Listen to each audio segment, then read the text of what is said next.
सबको नमस्ते। Welcome all of you. मुझे बड़ी खुशी हो रही कि आपके इस समारोह में मैं सम्मिलित हो रहा हूँ।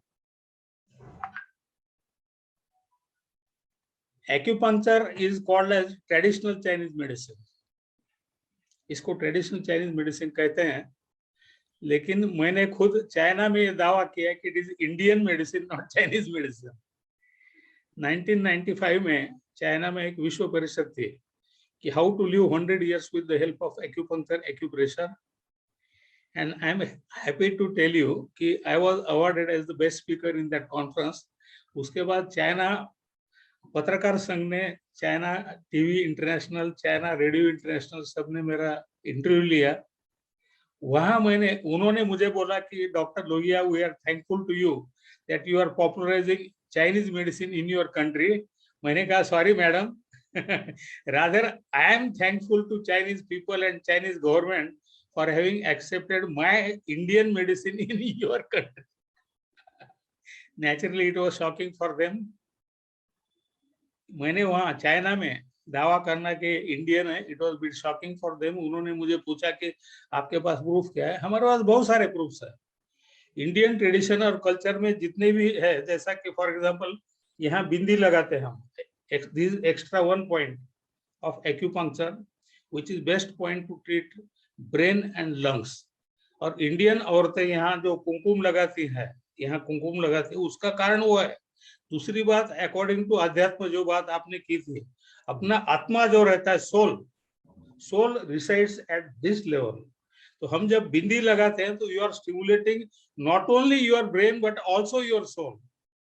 दूसरा, अपने हमारे यहाँ बैंगल्स पहनने की जो प्रथा है, औरतें बैंगल पहनती है, या कई लोग जैसे कि सरदार जी खास करके कड़ा पहनते हैं हाथ में। That is stimulating pericardium 6 point, Neiguan point. यहाँ जो नाइगवान पॉइंट है, which is one of the best points of the body to treat heart, brain, blood vessel, इसका बेस्ट पॉइंट है पेरिकार्डियम 6। ये बैंगल की वजह से स्टिमुलेट होता है। हमारे यहाँ जो भी एग्जाम होते हैं, मैट्रिक है, 12वीं है, एमबीबीएस है, इंजीनियरिंग है, हमने देखा है कि मेरिट लिस्ट में मेजॉरिटी लड़कियां रहती है। हो सकता है कि ये उसका कारण है, बैंगल के वजह से, बिंदी के वजह से उनका ब्रेन ज्यादा ही काम करता है। और ये भी देखा गया कि इंडिया में हार्ट अटैक का इंसिडेंस औरतों में कम है, because this point is being stimulated.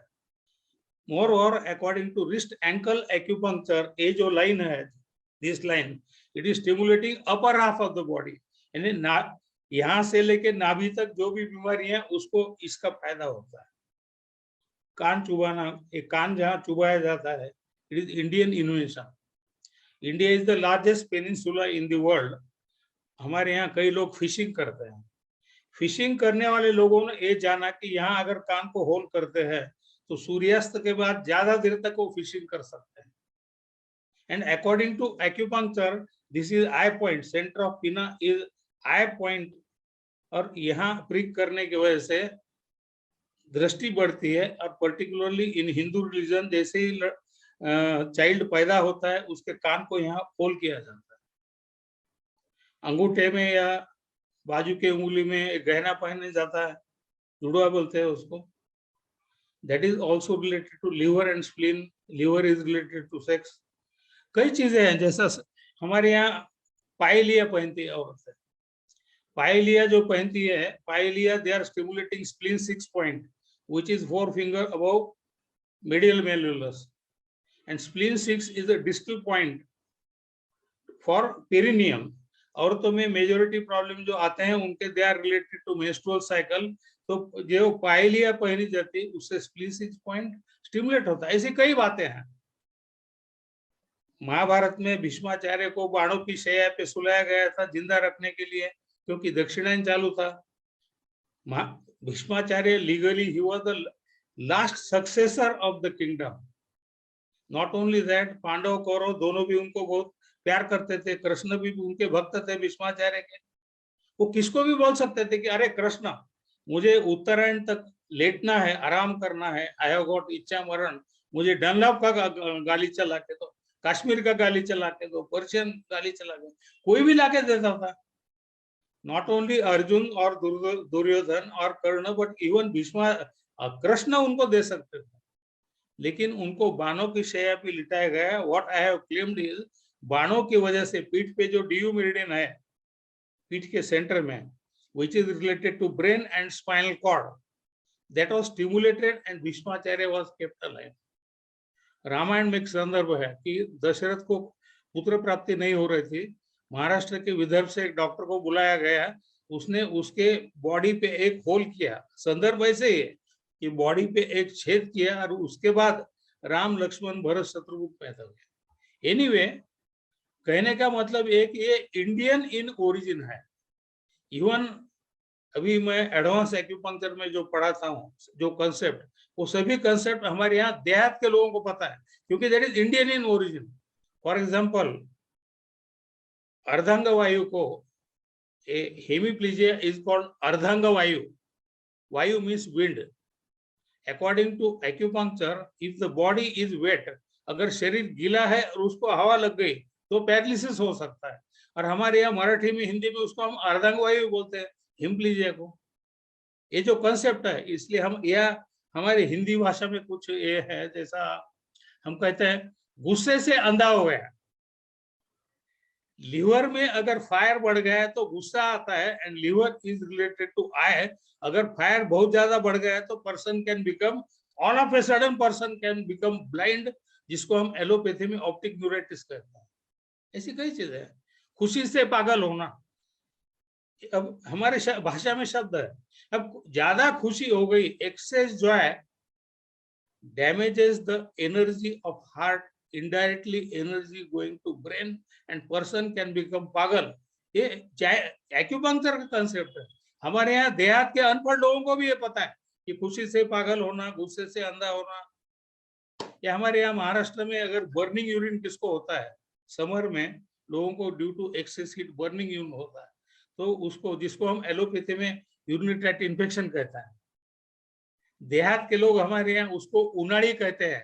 उनाड़ा का मतलब समर, यानी देहात के लोगों को पता है कि समर में एक्सेस हीट के वजह से बर्निंग यूरिन होता है। एमबीबीएस लोगों को पता नहीं, क्योंकि वो उसको इन्फेक्शन समझते हैं।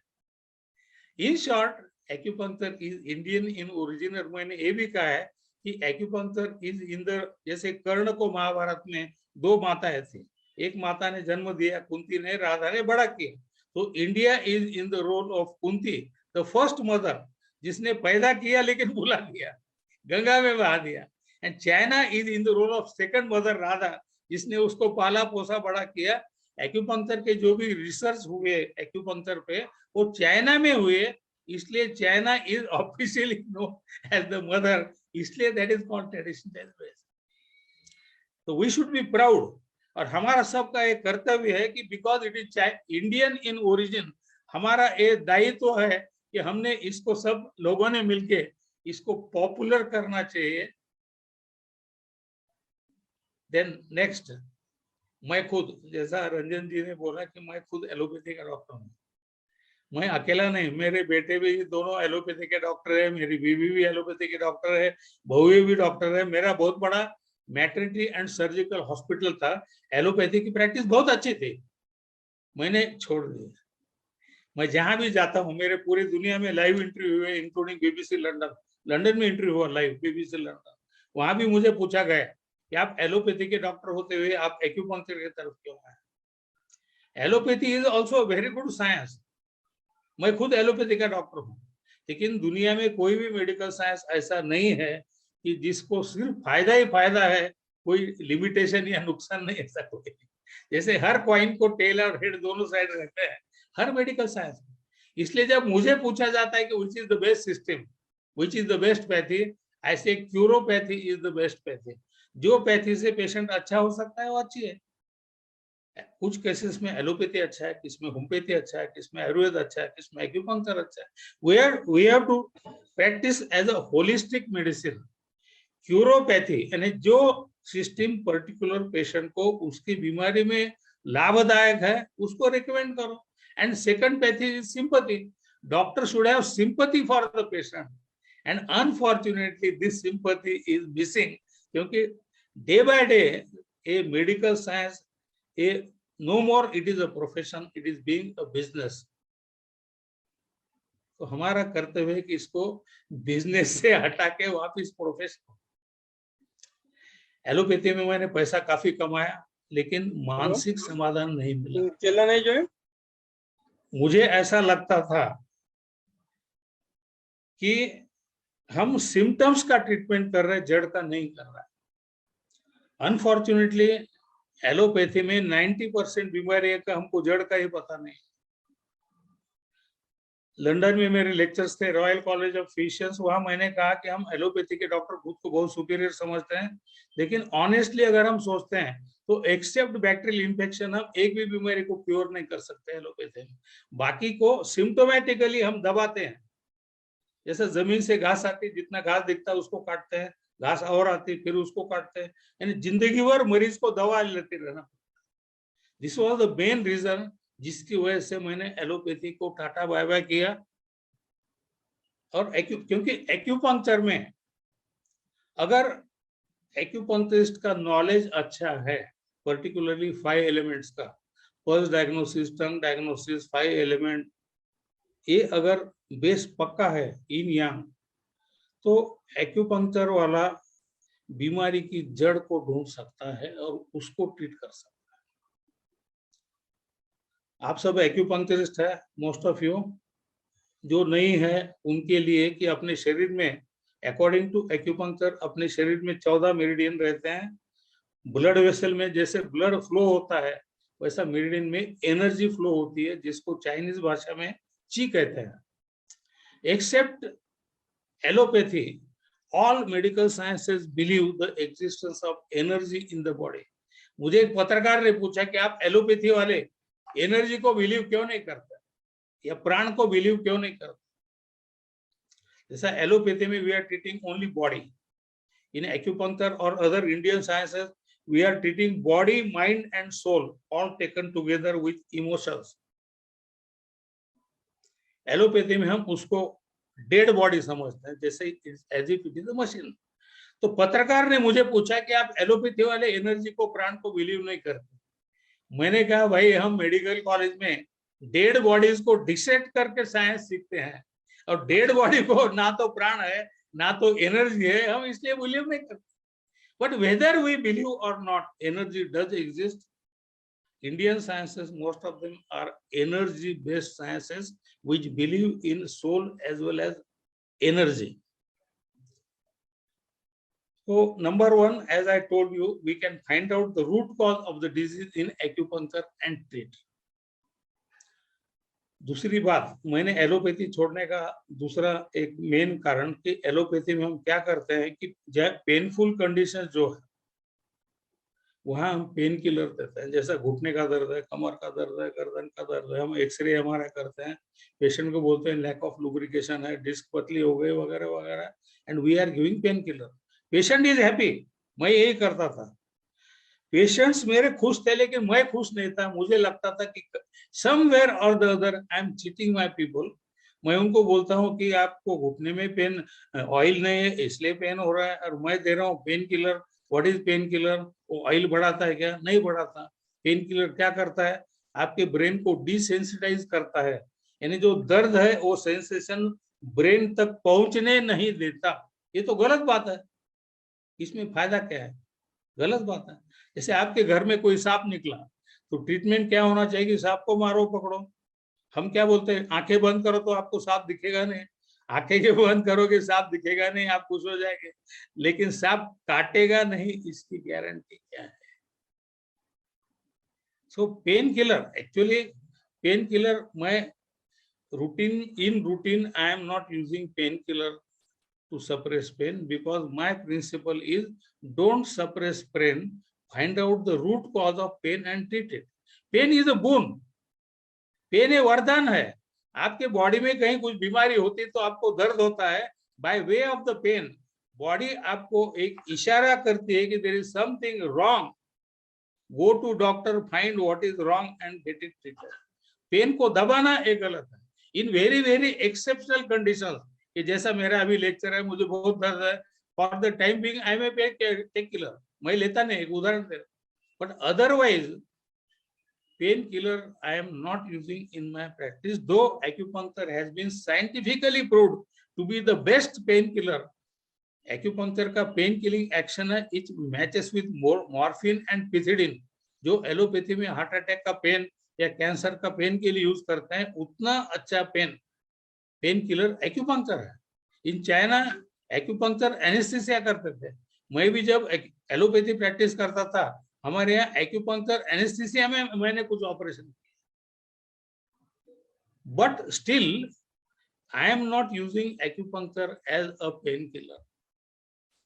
When it comes to acupuncture, लोगों को ये लगता है कि ड्रगलेस थेरेपी है, तो इसमें ट्रीटमेंट ऐसा क्या हो सकता है बिना दवा, क्योंकि हर एक के दवा क्लिनिक पे गोड़ रहता है दवा खाना। यानी हमारे दिमाग में ये घुसाया गया है कि दवा खाए तो ही आप अच्छे हो सकते हैं।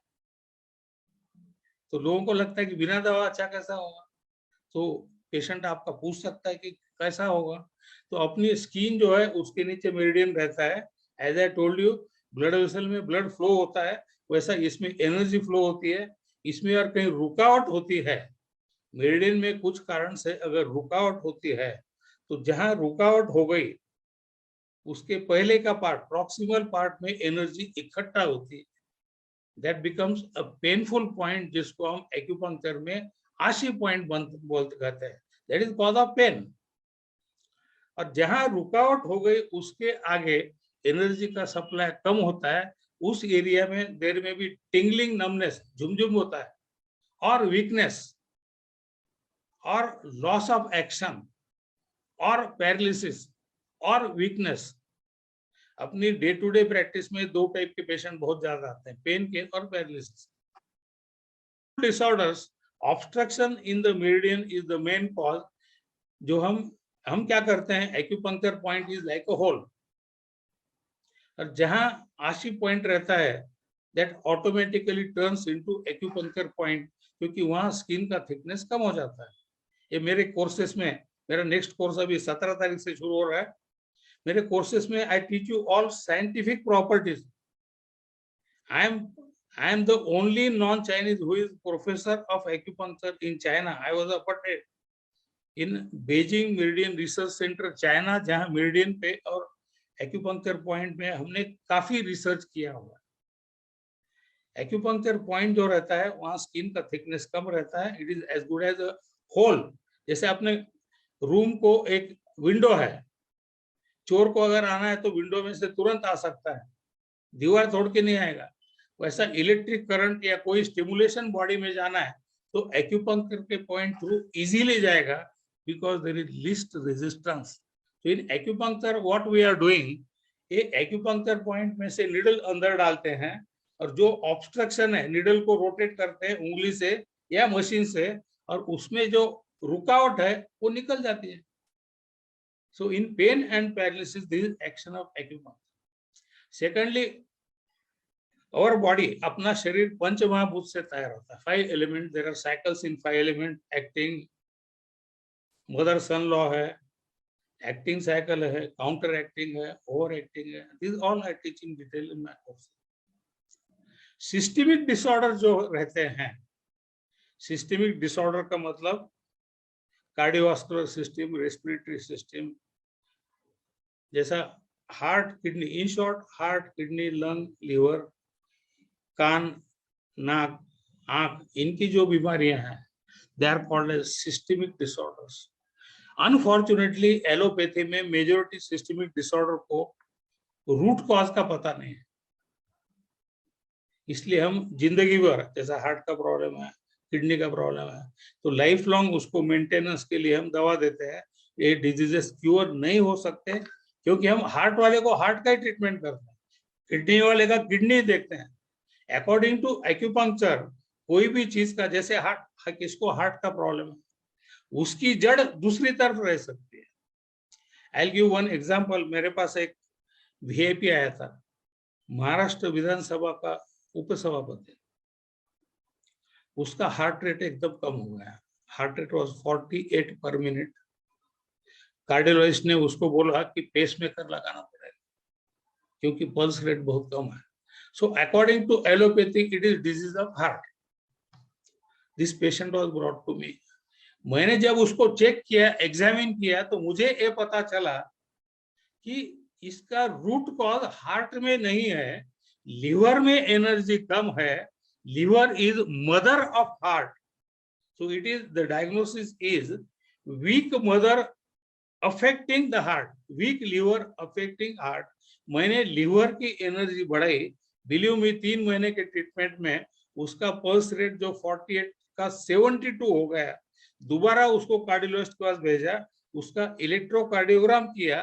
पहले के ईसीजी में पीआर इंटरवल बहुत लंबा था और उसकी वजह से उसका डायग्नोसिस हुआ था heart block, 3rd degree heart block which needs pacemaker. मैंने ट्रीटमेंट हार्ट का नहीं किया, लिवर का किया, उसका हार्ट नॉर्मल हो गया, ईसीजी नॉर्मल हो गया। This is the beauty of acupuncture, हम जड़ को ट्रीट करते हैं। दूसरा एक पेशेंट आया था कान का, उसको सुनने को कम आ रहा था। अब नो रूटीनली वी थिंक कि कान is related to kidney, it is okay, but in this case kidney में एनर्जी इसलिए कम थी कि लंग में एनर्जी कम थी। Lung is mother of kidney. मैंने किडनी का ट्रीटमेंट नहीं किया, मैंने उसके लंग को टोनिफाई किया और उसका डेफनेस अच्छा हो गया। This is beautiful part of acupuncture. अगर 5 एलिमेंट पे आपकी मास्टरी है, in my all courses I focus mainly on diagnosis according to 5 element, find out the root cause, and this is the main reason क्योंकि मैंने allopathy छोड़ा। क्यों छोड़ा? Allopathy is beautiful science, वैसा ही बहुत मिल रहा था, लेकिन जड़ ढूंढ नहीं सकते। In acupuncture you can find out the root cause in systemic disorder. Allopathy में बहुत बार क्या करते हैं हम, we give some funny names और उसको हम डायग्नोसिस कहते हैं, जबकि हमको कुछ पता ही नहीं। जैसा कोई आदमी को लिखने को प्रॉब्लम है, हम बोलते हैं राइटर्स क्रैम्प्स, और लोग उसको डायग्नोसिस समझते हैं। Writers cramps is not a diagnosis. Writers cramps का मतलब लिखने में प्रॉब्लम है, वो तो पेशेंट ने हमको बोला है और उसको हम डायग्नोसिस बोलते हैं। या हम बोलते हैं depression. Now depression is not a diagnosis, it is complaint of the patient, it can not be diagnosis. Diagnosis किसको कहते हैं कि what is cause of depression, बोलते हैं optic atrophy. Optic atrophy is not a diagnosis, optic nerve खराब हो गया, this effect of disease. Unfortunately allopathy में इफेक्ट ऑफ डिजीज को ही हम डायग्नोसिस समझते हैं। इन एक्यूपंक्चर डॉक्टर लुइयाज way is different. I find out the root cause of the problem, कि उसकी जड़ क्या है, दैट इज डायग्नोसिस। मेरे पास एक पेशेंट आया था ऑप्टिक एट्रोफी का, टोटल अंधी, 32 year old mail from Hyderabad, 32 years old. according to allopathy, optic atrophy cannot be treated, nerve को हम मर गए समझते हैं।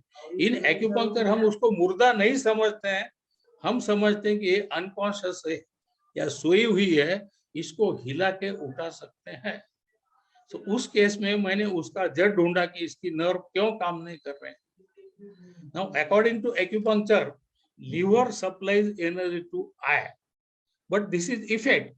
कॉज क्या है? मैंने जब एग्जामिन किया, मुझे पता चला कि she had very severe constipation, जिसकी वजह से उसके बॉडी में मेटल एलिमेंट बढ़ गया।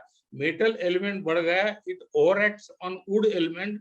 Would is liver and gall bladder which supplies to retina and optic nerve of the eye. अब इसको एलोपैथी में बिलीव ही नहीं कर सकते कि कॉन्स्टिपेशन की वजह से ऑप्टिक एट्रोफी हो सकती। मैंने इस पेशेंट को 2 ही पॉइंट लिए एक्यूपंक्चर को, एक उसका मेटल एलिमेंट कम करने के लिए, दूसरा उसका वुड एलिमेंट बढ़ाने के लिए। Believe me, in 10 days she was almost normal. So acupuncture is a wonderful science to treat all so-called incurable disorder. Allopathy में कई बीमारियों को हम ऑटो इम्यून डिसऑर्डर कहते हैं। मेरे बुक में मैंने लिखा है कि हम इसलिए कहते हैं कि हमको पता ही नहीं कि ये बीमारियां क्यों होती है। फॉर एग्जाम्पल रूमेटॉइड आर्थराइटिस है, ब्रोंकियल अस्थमा है, अल्सरेटिव कोलाइटिस है, ऐसी कई बीमारियां हैं, डीमाइलिनेशन है, मल्टीपल स्क्लेरोसिस। इन एलोपैथी हम उसको लेबल करते हैं ऑटो इम्यून और उसको लाइफ लॉन्ग स्टेरॉइड या anti cancer. According to my observation, ये सभी केसेस एक्यूपंक्चर से मेजॉरिटी केसेस को अच्छा फायदा होता है, क्योर भी होते हैं। कई मेरे रूमेटॉइड आर्थराइटिस के जो आरए पॉजिटिव थे वो आरए नेगेटिव हो गए। फिर कैसे हो गए? अगर इनक्यूरेबल है, मेरे पास तो पूरी दुनिया से ऐसे ही सो कॉल्ड इनक्यूरेबल इनक्यूरेबल की लिस्ट एलोपैथी में बहुत लंबी चौड़ी लिस्ट है जिसको हम इनक्यूरेबल समझते हैं। जैसे अभी लेटेस्ट अभी जो बहुत कॉमन है that is PCOD, polycystic ovarian, that is also called PCOS.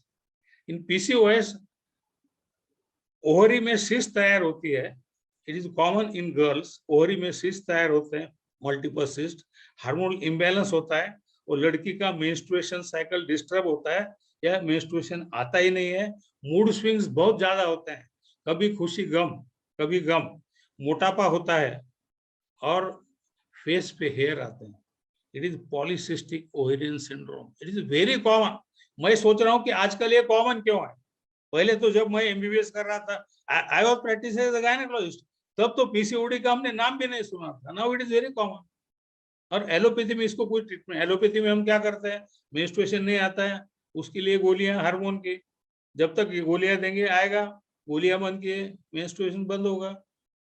वो फिर उसको मूड स्विंग के लिए वी गिव ट्रैंक्विलाइजर, मोटापे के लिए हम डायबिटीज की दवा देते हैं। This is all wrong. In acupuncture, we can find out the root cause of PCOS. In majority cases, the root cause can be in deficient kidney or deficient liver or deficient triple hormone. The cause may vary from person to person. Allopathy और acupuncture में एक main फर्क है। कई लोग मुझे phone करके पूछते हैं, मेरे भाई को आम काम का हो गया, कौन सा एक्यूपंक्चर पॉइंट लो? अगर आपको जड़ से हटाना है, you have to find the root cause of the problem. लक्षणों का ट्रीटमेंट करना और रूट कॉज का ट्रीटमेंट करना, दीज टू डिफरेंट थिंग्स। जैसे ब्रोंकियल अस्थमा का केस है, एलोपैथी में आप फोन से पूछ सकते कि कौन सी दवा खाओ, कौन सी गोली खाओ। In acupuncture you can not ask because there can be at least 24 different types of bronchial asthma and this cause may vary from person to person. I'll give one very interesting case. मेरे एक student ने बोला कि उसके लड़की को बैकएक बहुत होता है, एक्सरे नॉर्मल है और पेन किलर का इफेक्ट नहीं होता। एंड शी आस्क्ड मी कि sir tell me some acupuncture points for treatment. मैंने बोला मैडम मैं लक्षणों का इलाज नहीं करता जब तक तुम्हारी लड़की को मैं देखूंगा नहीं, जब तक मैं उसका कॉज ढूंढूंगा नहीं, तब तक I will not tell you any acupuncture point. मैंने एक ही चीज मार्क की कि एक्सरे नॉर्मल है और पेन किलर का इफेक्ट नहीं है, इसका मतलब cause must be something very rare. Next day वो उसके लड़की को लेके आई and I have found the cause. वो लड़की के ब्रेस्ट बहुत हेवी थे, बहुत बड़े थे, and because of heavy breast उसका पोस्चर ऐसा टेढ़ा हो गया था, ऐसी टेढ़ी हो गई थी वो, ब्रेस्ट के वेट के वजह से ऐसा कर्व, उसके वर्टिब्रल कॉलम को कर्व आ गया था, and according to me that was cause of her backache. There was strain on spinal cord, strain on vertebral column. तो बैकएक कम करने के लिए मैंने उसके ब्रेस्ट का साइज कम किया, यानी पेन है बैक में, मैंने ट्रीटमेंट किया ब्रेस्ट के लिए, ब्रेस्ट का साइज कम किया, एंड बिलीव मी ब्रेस्ट का साइज जैसे ही कम हो गया उसका बैकएक बंद हो गया। This is my way of treatment. मैं लक्षणों का इलाज नहीं करता और इसलिए जब तक पेशेंट खुद नहीं चेक करता हूं, जब तक मैं उसका कॉज नहीं ढूंढता हूं, till then I don't advise any treatment because I want it to be curative. अभी आजकल इनफर्टिलिटी के मेरे पास पूरे वर्ल्ड से आते हैं। एलोपैथी में अगर किसको बाल बच्चा नहीं, इनफर्टिलिटी, हम क्या करते हैं, आदमी का सीमेन एनालिसिस, वाइफ का एक्सरे निकाल के देखते हैं, HSG एक्सरे कहते हैं उसको, कि यूट्रस बराबर है क्या, ट्यूब नॉर्मल है क्या, मेंस्ट्रुएशन उसका नॉर्मल है क्या, चेक करते हैं और सब नॉर्मल है तो हम बोलते हैं इट इज अनएक्सप्लेन्ड इनफर्टिलिटी। ऐसे अनएक्सप्लेन्ड इनफर्टिलिटी के कई केसेस मेरे पास पूरे दुनिया से आते हैं। मैं उसमें I try to find out the root cause of the and treat. मेरे पास एक एक्सप्लेन्ड फर्टिलिटी की केस थी when I had started acupuncture long back. I told you I was practicing as a gynecologist. एक patient आया, I was just in the field of acupuncture. He requested me कि sir आप Chinese science सीख के आए तो मेरे लिए कुछ तो भी ट्राई करो। I was not at all confident. मैंने बोला भाई मुझे नहीं लगता कुछ फायदा होगा। He was a case of azoospermia. शुक्र जंतु तैयार नहीं होते थे, count was 0, I was not at all confident. उसने मुझे रिक्वेस्ट किया, सर प्लीज ट्राई करो, मेरे पाँव पकड़ के रोने लगा। मैंने ट्रीटमेंट चालू किए। 3 महीने के बाद उसके वाइफ ने कंप्लेंट किया कि उसकी एमसी मिस हो गए प्रेगनेंसी। तो मैंने फिर इसका सीमेन एनालिसिस चेक किया टू कंफर्म कि इसके वजह से ये वो प्रेग्नेंट है। एंड बिलीव मी, उसका काउंट जो 0 था, sperm count, it was 35 million पर ml, मोटिलिटी वाज 70%। यानी कंफर्म हो गया कि बच्चा उसका ही है। उसके बाद मेरा मैटरनिटी हॉस्पिटल था, 3 डिलीवरीज हमारे यहाँ हुए उसके वाइफ के। उसके बाद वो बोला, सर आता लई झालं, बहुत हो गया, बंद कर दो। उसका फैमिली प्लानिंग का ऑपरेशन, कुटुंब नियोजन का वैसेक्टोमी मैंने खुद के करके दिया। यानी संतान नहीं, तब से संतान बंद करने तक A to Z treatment was done. So that gives a pleasure. लोग जब मुझे पूछते हैं कि आपने, मेरे जो MBBS के मित्र थे वो पूछते हैं कि सर आपने क्या कमाया एक्यूपंक्चर में जाके। मैंने ये कमाया मेंटल सेटिस्फैक्शन। ऐसे केसेस जब आप करते हो जिसको हम एलोपैथी में इनक्यूरेबल समझते हैं, एक भी केस आप करोगे तो जिंदगी भर आप खुश रहोगे। This is the main achievement in acupuncture. मेरा एक मित्र ऑर्थोपेडिक सर्जन है, वो ऐसे एक दिन आया, अरे लोहिया तू घर दार छोड़ के घूमता है, क्या कमाया दिखा। मैंने कल आ दिखाता हूँ। नेक्स्ट डे ही केम टू मी, दाखव दाखव काय कमवलं, दाखव दिखाओ क्या कमाया। मैंने बोला चल बाहर जाके आते हैं, पान खा के आएंगे बाहर जाके। जैसे ही क्लिनिक से मैं बाहर निकला, 20-25 लोग इधर से उधर से भागते आए और उन्होंने मेरे पांव छुए। मैंने मेरे मित्र जो ऑर्थोपेडिक सर्जन है उसके तरफ देख के बोला कि मैंने यही कमाया। लोगों को कमाई यह लगता है कि कितने डायमंड खरीदे, कितनी मोटर कार है। दैट इज नॉट योर कमाई। ये तो आज है, कल नहीं है। आपकी सही कमाई क्या है कि आपको mental satisfaction, your soul must be satisfied कि I have done something unique. जो इनक्यूरेबल डिसऑर्डर है उसको अगर आप कुछ फायदा करके देते हो, उससे आपको जो समाधान मिलेगा वो जिंदगी भर रहेगा, ये ध्यान में रखो। And this is my main achievement in acupuncture. Acupuncture के लिए मैंने मेरा पूरा लाइफ सैक्रिफाइस किया। When I was practising allopathy, मैं बीजेपी में I was right top, central level तक I was in BJP, working with Pramod Mahajan and Gopinath Munde. I was president or secretary in 17 institutions, medical institution, education institution, even in Samudayik Vivaha mein Adhyakshata, I was press reporter. I left everything in one day like this for acupuncture.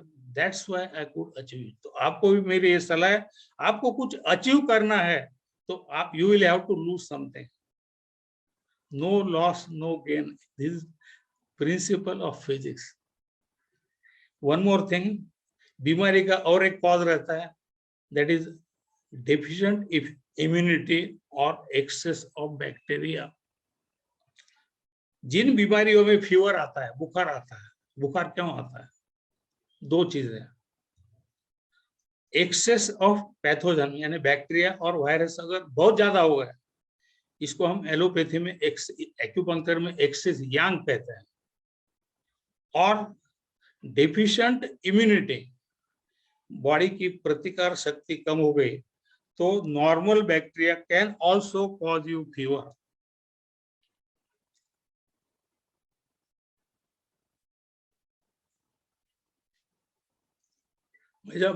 मैं जब medical college में था,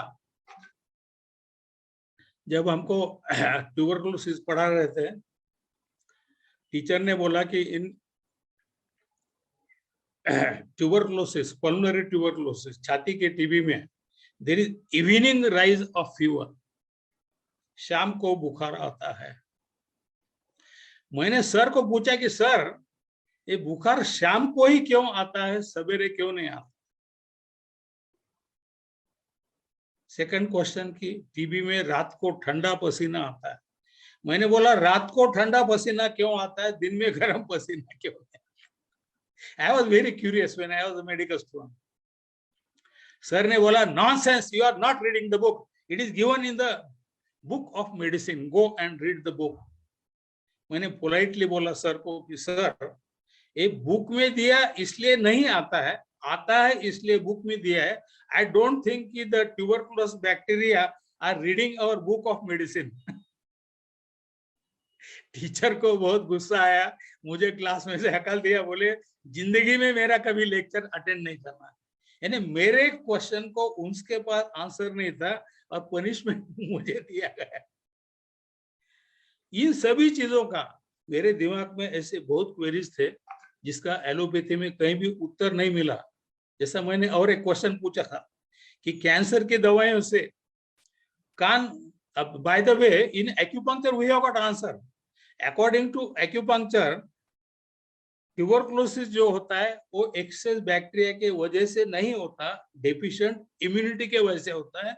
immunity is in, it is in syndrome. Evening is in, night is in, cold is in. इसलिए evening में fever आता है थोड़ा और रात को ठंडा पसीना आता है, because tuberculosis is in disease. This answer which I found on the basis of acupuncture. और एक मैंने क्वेश्चन पूछा था मेडिकल कॉलेज में जब हमको पढ़ाया कि कैंसर की दवाइयों से कान बहरा होता है, सर के बाल झड़ते हैं, आदमी इंपॉर्टेंट होता है. मैंने पूछा क्यों? सर ने वही बोला कि because it is given in the book. मैंने बोला सर बुक में दिया इसलिए इंपॉर्टेंट नहीं होता है, इंपॉर्टेंट होता है इसलिए बुक में दिया. Again I was thrown out of the class.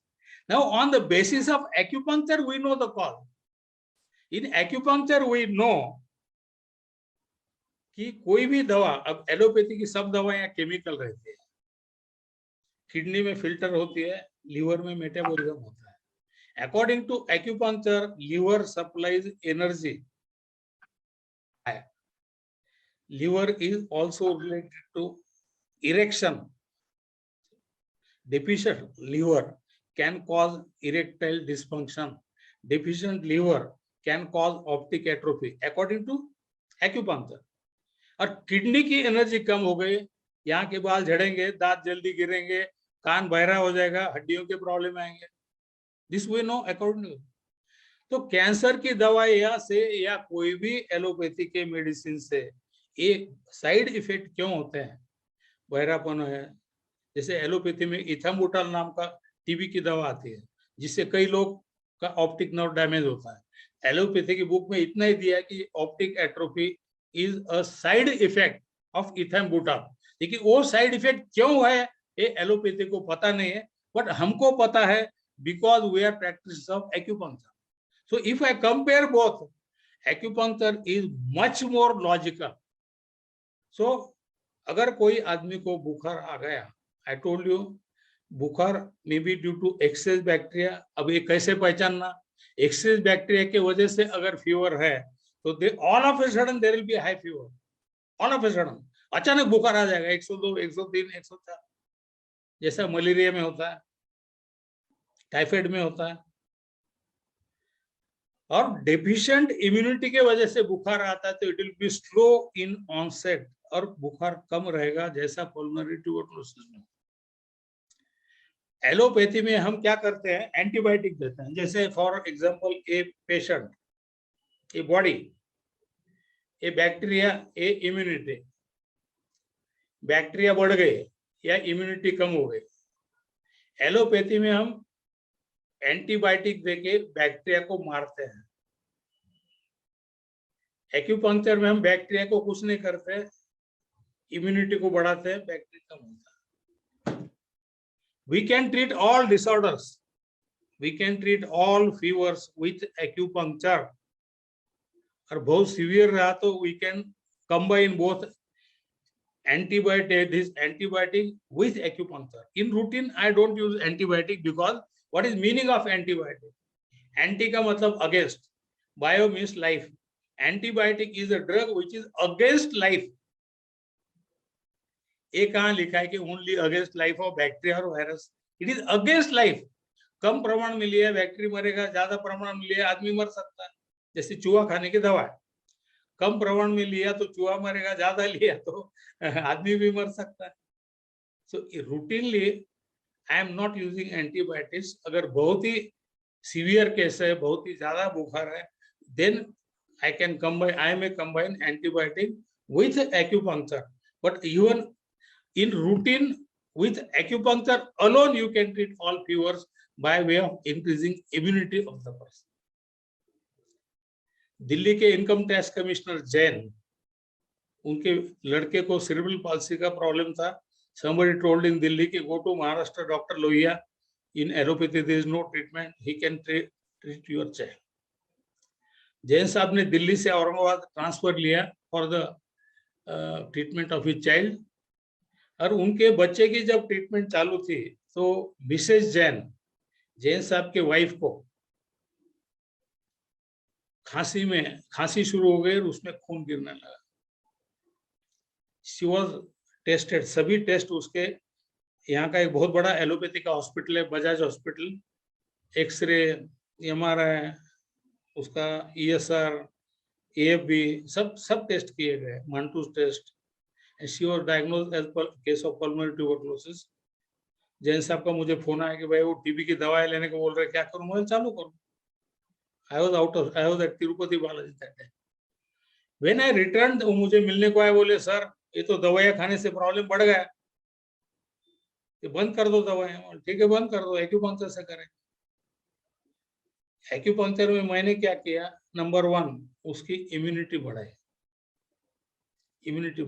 Number 2, according to my examination, उसके स्प्लीन और लंग में, spleen is mother of lung, spleen और लंग दोनों में एनर्जी कम थी, तो स्प्लीन और लंग की एनर्जी बढ़ाई, उसकी इम्यूनिटी बढ़ाई. एंड बिलीव मी, 15 दिन में सब सिम्टम गायब. उसको भूख लगने लगे, खांसी बंद हो गई, चलते समय सांस लगती थी वो बंद हो गई. बाद में मैंने एक्यूप्रेशर एडवाइस किया, 2.5 महीने उन्होंने एक्यूप्रेशर किया. फिर उसी हॉस्पिटल में we got all test repeated, सभी टेस्ट को हमने रिपीट करवाया. I am very happy to tell you, सभी टेस्ट उसके नॉर्मल आए. It is difficult to believe कि पल्मोनरी ट्यूबरकुलोसिस का केस सिर्फ एक्यूपंक्चर से क्योर हो सकता है. रूटीनली हम किसका नाम, कोई पेशेंट का नाम दूसरे को नहीं बोलते अकॉर्डिंग टू मेडिकल इथिक्स. लेकिन आपको इसलिए बोला है कि जैन साहब ने खुद ने एक पर्चा दिल्ली में इनकम टैक्स डिपार्टमेंट के लिए, मेरा वहां अनुभव भवन में कैंप रखा था. I was treating about 400 IT people every day. उन्होंने खुद पर्चा निकाल के बांटे थे सबको कि मेरे बीबी का टीबी इससे अच्छा होगा. इतना ही नहीं, हमारे एक इंटरनेशनल कॉन्फ्रेंस में उन्होंने भाषण करके सब डॉक्टरों को बोला कि मेरी बीबी का टीबी डॉक्टर लोहिया ने एक्यूपंक्चर से अच्छा है. कहने का मतलब है कि acupuncture is a very good science, उससे तुम कुछ भी कर सकते हो, लेकिन ये मतलब नहीं कि हर एक पेशेंट उससे अच्छा हो. Because every science has got Lakshman rekha. दुनिया में कोई भी मेडिकल साइंस ऐसा नहीं है कि जो 100% लोगों को 100% बीमारी से मुक्त करेगा. Acupuncture is not a magic, कोई भी science. That's why I told you curopathy is best pathy. हर एक पैथी को एक लक्ष्मण रेखा है, और हर एक करने वाले के नॉलेज की एक लक्ष्मण रेखा है. मेरे स्टूडेंट को मैं हमेशा बोलता हूं, don't cross Lakshman, these 2 Lakshman Rekha. Science की लक्ष्मण रेखा कि साइंस में क्या नहीं हो सकता, क्या हो सकता है, और आपके नॉलेज, करने वाले के नॉलेज की लक्ष्मण रेखा. डोंट क्रॉस दीज 2 लक्ष्मण रेखा. रामायण इसलिए हुआ कि सीता ने लक्ष्मण रेखा क्रॉस की. आप ये 2 लक्ष्मण रेखा क्रॉस करोगे तो रामायण नहीं होगा, महाभारत होगा, लोग पीटेंगे आपको आगे. So, though acupuncture is a good science, it has got some limitations. क्या कर सकते हैं ये तो आपको पता होना ही चाहिए. एट द सेम टाइम क्या नहीं कर सकते वो भी आपको पता होना चाहिए. इसके जैसा एक्यूपंक्चर का कैंसर में क्या रोल है, लोग पूछते हैं कैंसर में क्या रोल है. अब कैंसर इज इनक्यूरेबल, लेकिन कैंसर में हम पेशेंट की इम्यूनिटी बढ़ा सकते हैं. जहां का कैंसर है उसकी एनर्जी बढ़ा सकते हैं. हो सकता है हम क्योर नहीं कर सकते, लेकिन उसकी उम्र बढ़ा सकते हैं. मेरा एक पेशेंट है बंबई में, जिसको 1998 में गर्भाशय का कैंसर हो. पहले उसको ओवरी का कैंसर हो गया, उसकी एक ओवरी निकाल दी. 2000 में यूट्रस का हो गया, फिर यूट्रस और दूसरी ओवरी दोनों ट्यूब निकाल दिए। 2002 में उसको पेट में सेकेंडरीज हुए है और डॉक्टर ने तभी ऑपरेट हुआ। डॉक्टर ने बोला कि ज्यादा से ज्यादा 6 महीने जिएगी। ये बात कब की है? 2002 की। मैं कई इंडिया के कई लीडिंग कैंसर स्पेशलिस्ट को मैं खुद मिला, because patient was very close to me, she was sister of my assistant. सबने यही बोला कि maximum it is called as giant cell carcinoma allopathy. सबने बोला कि 6 महीने के ऊपर नहीं। वी ट्राइड एक्यूपंक्चर, सिर्फ 3-4 महीने किया, बाद में उसको ही सिखा दिया कि घर के घर मूंग का दाना लगाओ, पॉइंट को एक्यूप्रेशर करो। I am happy to tell you, आज भी, यानी 2002 में लोगों ने बोला कि 6 महीने के ऊपर नहीं जमी, आज भी वो ना सिर्फ जिंदा है, last year she won table tennis championship.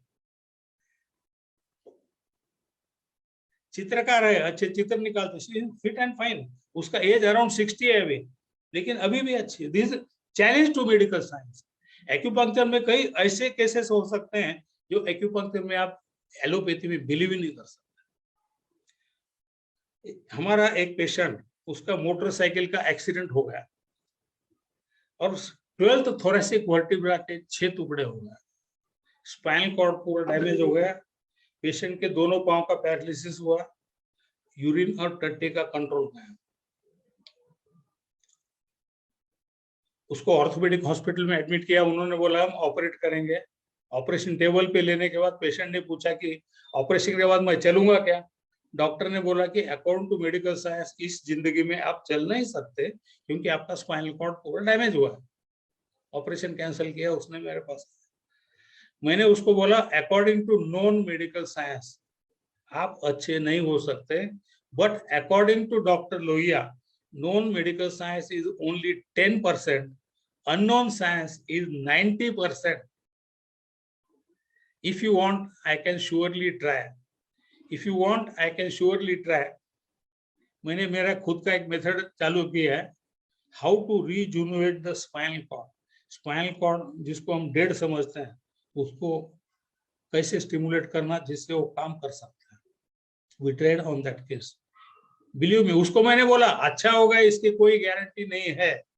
Allopathy में अमावस की रात है, मैं तुमको, मेरे पास छोटा टॉर्च है, I can try, there is no guarantee. होगा कि नहीं होगा, कब होगा, I can't, but I will try. Within a week 100% normal. Within a week urine का कंट्रोल आ गया, टट्टी का कंट्रोल आ गया, दोनों पाँव अच्छे हो गए। वो दूसरे पेशेंट को सपोर्ट करके लाने लगा, दूसरे पैरालिसिस पे। This case we had presented in our international conference. मैंने अभी इंडिया में I have arranged 8 international conferences. पूरे वर्ल्ड के लोग आते हैं, चाइना, जापान, हांगकांग, मलेशिया सब। This case was presented. मैंने क्या करता हूँ, पेशेंट का ही लेक्चर रखता हूँ। पेशेंट खुद के MRI दिखाता है, बोलता है मुझे ये प्रॉब्लम था, ये मेरा पहले का MRI, ये बाद में का ऐसा ऐसा। वो पेशेंट को हमने प्रेजेंट किया, सब लोग ऑल वेयर शॉक्ड। मेरे कई student orthopaedic surgeon, they were also in shock के अच्छा कैसा हो गया, बुक में तो दिया अच्छा नहीं हो सकता, अच्छा कैसा। चाइना के डॉक्टर ने उसको उडबेड करने को लगाया, जहां फ्रैक्चर था वहां जोर जोर से मार के देखा और फिर पूछा कैन यू लिफ्ट वेट, तू वजन उठा सकते है क्या? पेशेंट ने बोला कि मैं किराना दुकानदार हूँ, ग्रोसरी मर्चेंट, पहले मैं 70 किलो का थैला पीठ पे उठा सकता था, अभी एक्सीडेंट के बाद और डॉक्टर लोहिया सर के ट्रीटमेंट के बाद now I can lift 110 kg on my back and all were stopped. फिर मेरे एक ऑर्थोपेडिक सर्जन स्टूडेंट है, उठ के खड़ा हुआ है, sir sir please comment on this case. मैंने उसको एक ही बात बोला कि जब ट्रीटमेंट करते हो तो ये ध्यान में रखो, you are not treating dead MRI और dead books, you are going to treat a live patient. Treatment of MRI and treatment of patient, this two are two different thing. मेरे पास जो कई पेशेंट आते हैं, मैं उनकी रिपोर्ट देखता भी नहीं हूँ। I examine patient, I have my own diagnosis and I go accordingly. कई लोगों को लगता है कि एक्यूपंक्चर सिर्फ क्रॉनिक डिसऑर्डर के लिए, ऐसा नहीं है। Acupuncture can treat acute disorder. जैसे एलोपैथी पॉपुलर क्यों हुआ? बिकॉज ऑफ झटपट रिलीफ। हम पेन किलर देते हैं, तुरंत पेन ध्यान में नहीं आता, पेन जाता नहीं, समझता नहीं। फिर भी पीपल आर हैप्पी कि एलोपैथी से तुरंत फायदा मिले। अगर आपको टेम्पररी होना है, तुरंत होना है, तो acupuncture is faster than allopathy. अगर किसको अस्थमा का अटैक आ गया, एलोपैथी में हम इंट्रावेनस अमाइनोफाइलिन देंगे, दवा लाना, सीरीज भरना, वेन ढूंढना, देना, उसके एक्शन होना कम से कम 5 मिनट जाते हैं। इन एक्यूपंक्चर अगर आप लंग 6 पॉइंट लेते हो, जिकलेट पॉइंट ऑफ लंग, या किडनी 3 पॉइंट लेते हो, with in 15 to 20 seconds asthma का अटैक जाता है। Of course temporary. अगर आप रूटीन में टाइम इसलिए ज्यादा लगता है कि people are expecting relief, complete cure करना है तो टाइम लगना है। टेम्पररी रिजल्ट जिसके लिए एलोपैथी पॉपुलर है, टेम्पररी रिजल्ट एक्यूपंक्चर से और ज्यादा फास्ट हो सकता है। लॉन्ग बैक मेरा बड़ा हॉस्पिटल था, टोल्ड यू, मेरे सिस्टर इंचार्ज, मेरे हॉस्पिटल में जो मेन नर्स थी, उसको डायरिया वॉमिटिंग शुरू हो गया, जिसको हम कहते हैं गैस्ट्रोएंटेरिटिस। अब गैस्ट्रोएंटेरिटिस को एलोपैथी में क्या करते हैं, हम उसको एंटी डायरियल, एंटी एमिटिक देते हैं, सलाइन लगाते हैं। उसको मैंने सिर्फ उसके नाभि पे मॉक्सा किया 5 मिनट, 5 मिनट में डायरिया बंद, वॉमिटिंग बंद। इतना क्विक इफेक्ट एलोपैथी का नहीं हो सकता। किसकी गर्दन अकड़ गए, ये SI3 पॉइंट को इफ यू जस्ट पिंच, यहाँ ऐसा ऐसा करते हैं हम, या कोई नोकीली चीज लेके यहाँ जोर से प्रेस करते हैं, तुरंत गर्दन फ्री होती है। इतनी क्विक एक्शन एलोपैथी में भी नहीं है। इसको अगर कमर का दर्द बहुत ज्यादा है, बहुत सीवियर, तो there is a science called as ECO। Acupuncture में एक सिस्टम है, इट्स कॉल्ड ECO। अगर यहाँ हम नीडल लगाते हैं, यहाँ at junction of this bone and this bone, कितना भी सीवियर पेन रहा, जैसे ही नीडल लगाएंगे पेन गायब। या सर्वाइकल और हाथ में अगर है तो ये बोन के नीचे यहाँ अगर हम नीडल लगाते हैं, this is not LI4, remember LI4 इधर आएगा, ये इसके नीचे यहाँ अगर हम नीडल लगाते हैं यहाँ, तो सर्वाइकल या हाथ का पेन तुरंत जाएगा। यहाँ लगाते हैं, कमर का दर्द तुरंत जाएगा। अगर आपको तुरंत होना है तो acupuncture is much faster than allopathy.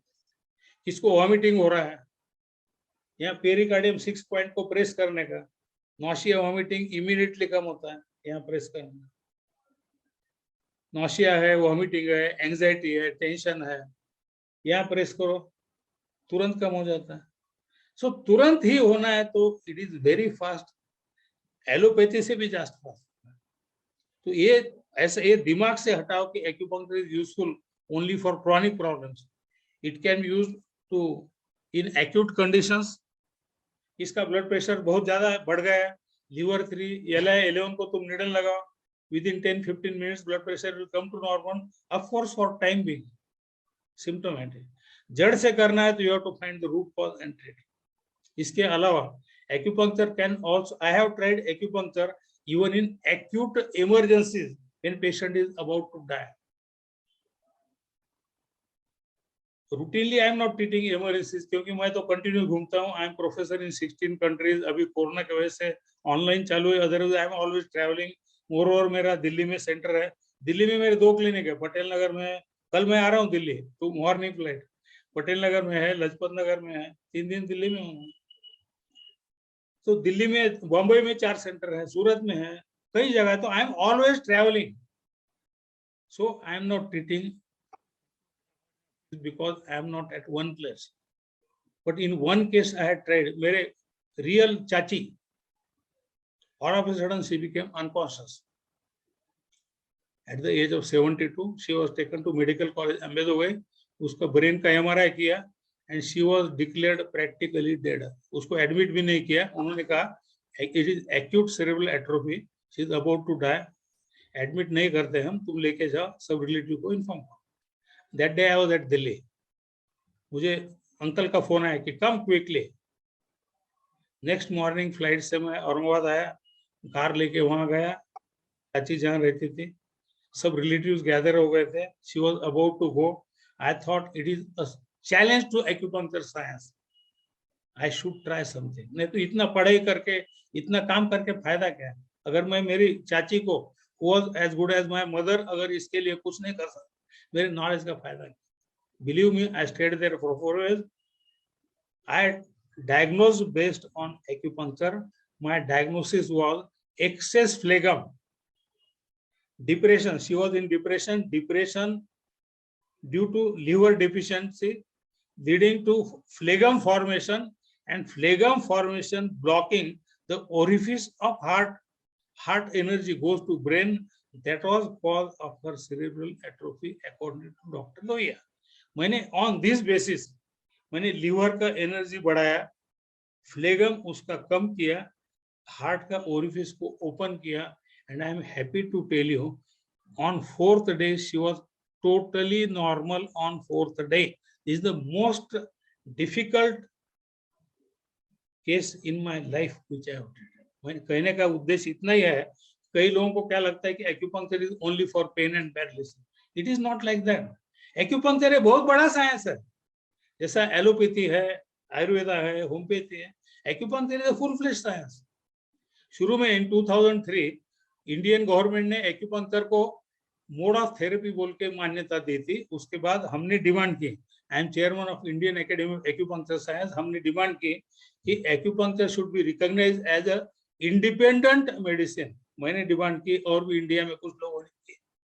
Central government ने हमको बुलाया, हमको बोला कि तुम इसके डिटेल दो, प्रूफ दो कि how it is a full fledge science. We gave it and I am happy to tell you कि Indian government has recognised acupuncture as an independent system of medicine. लेकिन उसको आयुष के अंडर डाला हुआ है. अब हमारी डिमांड है कि आयुष में एक ए और बढ़ाओ, ए फॉर एक्यूपंक्चर, लेकिन अभी तक उसको मान्यता नहीं मिली. एज ऑफ नाउ वो आयुष में आता है और नेचुरोपैथी के अंडर उसको डाला हुआ है. और fight will continue. We are demanding कि अगर वो इंडिपेंडेंट सिस्टम है तो उसको इंडिपेंडेंट दर्जा मिलना चाहिए. सो एनीवे, मिलेगा नहीं मिलेगा. राजाश्रय, फॉर मी राजाश्रय इज सेकेंडरी. वी वांट लोकाश्रय. लोगों ने उसको रिकॉग्नाइज करना चाहिए. सिर्फ राजा ने आश्रय देके, राजा ने रिकॉग्नाइज करके किसका भला नहीं होगा. वो तो पैसे दे लेके आजकल लोग आज रोज फेसबुक पे आप देखते हो, ये अवार्ड मिला, वो अवार्ड मिला. अवार्ड बांटना, बेचना है, बहुत बड़ा धंधा हो गया है. इसलिए राजाश्रय के बजाय हम लोकाश्रय के पीछे. I want to make the popular science popular in my country. India में I have got more than 10,000 students. मेरे स्टूडेंट के स्टूडेंट है. We have a big network and all of you, आपको सबको भी मैं अपील करता हूं कि आप हम सब मिलके एक्यूपंक्चर साइंस को बड़ा करेंगे. एक्यूपंक्चर को बड़ा क्यों करना है? नंबर 1 कि एक्यूपंक्चर में हम जड़ को ढूंढ के क्योर कर सकते हैं. नंबर 2, एक्यूपंक्चर में दवा नहीं है. It is a drugless therapy.